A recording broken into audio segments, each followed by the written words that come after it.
കാഴ്ചയാണ് നാം കാണുന്നത്.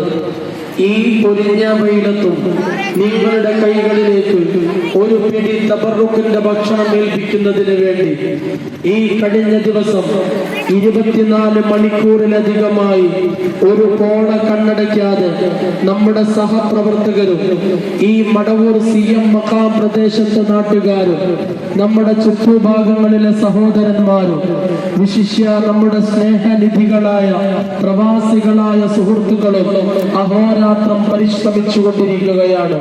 അതുകൊണ്ട് നിങ്ങളോട് പറയാനുള്ളത്, സഹോദരിമാരും സഹോദരങ്ങളും അനധികൃതമായ രീതിയിൽ ഭക്ഷണം വാങ്ങുകയോ നിങ്ങൾ ഈ ഹദറത്തിനോട് യോജിക്കാത്ത രീതിയിൽ ഒരു കാരണവശാലും ഇവിടത്തെ വളണ്ടിയേഴ്സിനോടോ നിങ്ങളുടെ കൈകളിലേക്ക് ഭക്ഷണം ഏൽപ്പിക്കുന്ന നമ്മുടെ പ്രിയപ്പെട്ട സ്നേഹനിധികളായ ഭക്ഷണ വളണ്ടിയേഴ്സിനോടോ നിങ്ങൾ അപമര്യാദയായി പെരുമാറരുത് എന്നും നിങ്ങൾക്ക് ലഭിക്കുന്ന ഭക്ഷണം എത്ര ചെറുതാണെങ്കിലും വലുതാണെങ്കിലും വളരെ സ്നേഹത്തോടുകൂടി ഭവ്യതയോടുകൂടി സ്വീകരിച്ച് ആത്മസംതൃപ്തിയോടുകൂടി നിങ്ങൾ തിരിച്ചു പോകണമെന്ന് വളരെ വിനീതമായി അഭ്യർത്ഥിക്കുകയാണ്.